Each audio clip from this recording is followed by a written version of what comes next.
All right, I am Krishna Gopal from Tech Mahindra, and if you recall, we had done a series of 12 videos on the PadiHaiwithKG series where I focused on the sales ecosystem, which we concluded last week.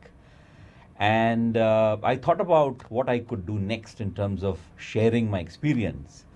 And one of the things that came to mind was about training youngsters to be working with a CXO. Today there are a lot of youngsters, a lot of millennials who come into the market, and some of them have the great opportunity of working directly with a CXO. But how do they cope? How do they cope with working directly with the sun, so to speak?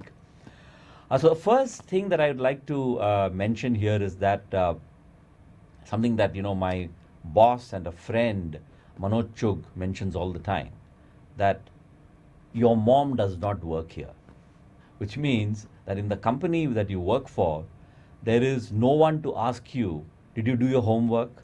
Have you pressed your shirt? Have you polished your shoes? Have you read and prepared for the next day? So remember this very, very important thing, okay? So then your mom does not work here.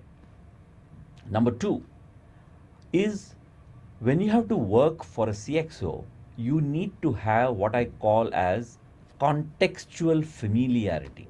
At a young age, you may not have the other aspect which is called as conceptual clarity.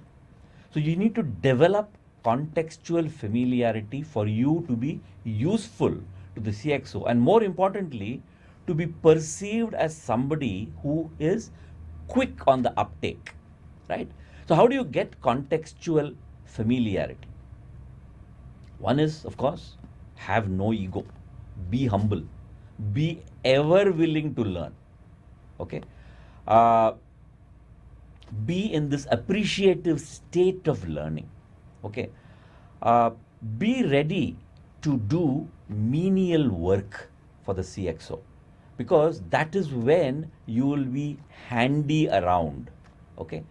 I will give you an example, typical example that happens in a wedding, okay? So a wedding is going on in the family, and the key people are running around managing things. There are two cousins who are constantly with the parents, trying to see how they can help, willing to open the door, run an errand, get a Xerox copy done, buy vegetables, and there is this gaggle of other cousins who are sitting in the other room giggling and gaggling, and then they will come back once in a while and say, please tell me if there is something to do, okay? I'm ready, okay? And nobody will tell them anything, and in the end they will get away by saying that we always asked, nobody told us anything, right? So this is the main difference between being around, being willing to do the menial job, so that over time you develop contextual familiarity and start to become valuable to the CXO. I'll stop here and I'll try to do other videos as we go along. Thank you so much for watching this.